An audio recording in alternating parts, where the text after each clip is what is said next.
Abraham did it again.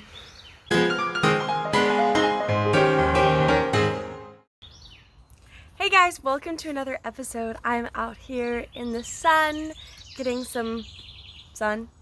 Yeah. So, we are on Genesis chapter 20 now. So the last chapter, was Sodom and Gomorrah, and then we did a recap just to go through everything, that happened. And this one is another one where Abraham decides to just do the same thing he did before and mess up the whole situation. Abraham and Sarah decide to go to the Negev area where Abimelech, king of Gerar, and I will have a photo edited up on here so that you can kind of figure out what area I'm talking about. But Abraham did the thing again where he said that Sarah was his sister, and so Abimelech sends for Sarah, just like it happened in Egypt. But this time, nothing happened. And God comes to Abimelech in a dream saying, "Do not touch this woman because she's actually married." And so he's like, oh, and he's like, "You are going to die in all your household, or there's going to be plagues and stuff." And he's like, "God, don't do anything. I didn't do anything. I didn't touch her yet." And so God is like, "All right, now go to Abraham, let him pray over you then, and give back his wife." So Abimelech goes to Abraham, and he's like, "Why didn't you tell me that it was your wife instead of you telling me that it was your sister? Why did you do that to me?" I would be angry. I would be like, "What the heck is going on?" And so Abraham is like, "Well, I lied because I saw that there was no fear of God in this city." Now that's an interesting thing because there's no fear of God in this city, so Abraham feared the men in the city. And I mean, we often do that. I often do that. But that's really interesting that it was like this moment of, oh, but because you guys are basically a sinful nation, you have no, and I get that. I get that. But at the same time, God made a promise with Abraham. He has this whole future ahead of him. I don't know. Anyway, so Abimelech gives back Sarah, and so let's just read the chapter, I guess, because that's just about it. So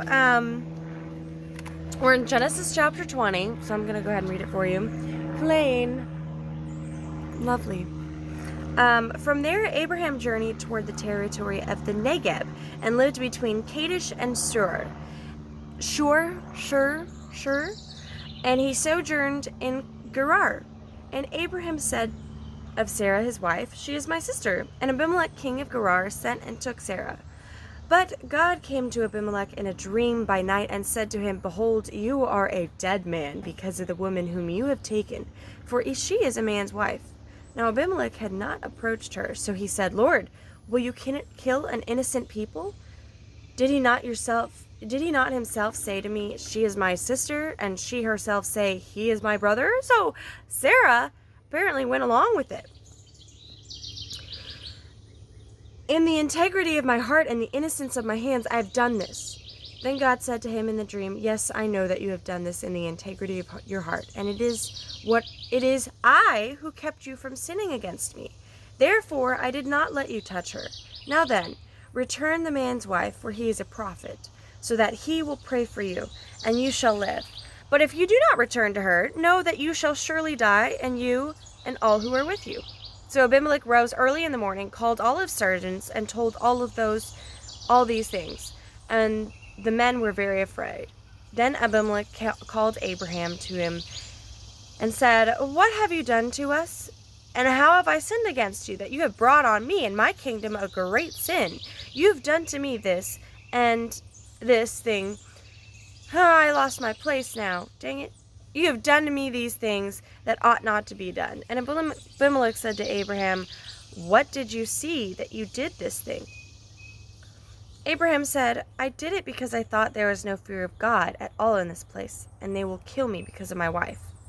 Besides, she is indeed my sister, the daughter of my father, though not the daughter of my mother, and she became my wife.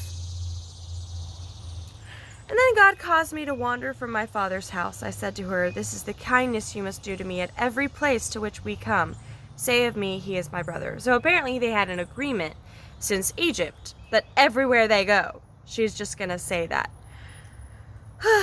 Then Abimelech took the sheep and oxen and male servants and female servants and gave them to Abraham and returned Sarah his wife to him. And Abimelech said, "Behold, my land is before you. Dwell where it please you." To Sarah he said, "Do you hear that? It's a big bug." To Sarah he said, "Behold, I have given you, your brother, 1,000 pieces of silver. It is a sign of your innocence in the eyes of all who are with you.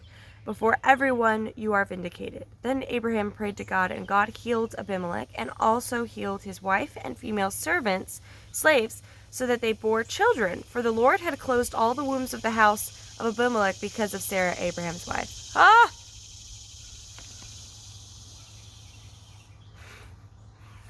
That's an interesting one. So there's a couple things interesting in this. The fact that God said, "I kept you from touching Sarah, Abraham's wife." That is so interesting. God controls the hearts of man. God kept him from sinning so that he wouldn't kill him. But yet he scared him.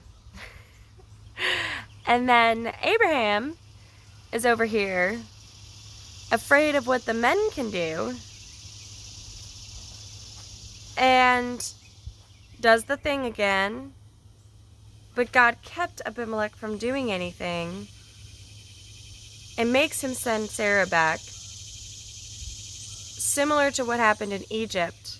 And still Abraham doesn't believe that God can protect them. I think this is what we do on a daily basis. We don't have the faith and trust that we should have in God and what he is doing for us, that we just live in fear of things and in fear of man and in fear of what man can do instead of what God can do. Anyway, thoughts of the day. You guys better join me for the next episode because we're starting to get spicy. It's going to be the birth of Isaac. Aww. Alright, well, I'll see you guys later. Thank you so much for joining today. Sorry that there was so much noise in the background, but it's beautiful outside. I think I'm going to keep doing this for a couple days. It's so nice out. Alright, love you all, and have a wonderful rest of your week.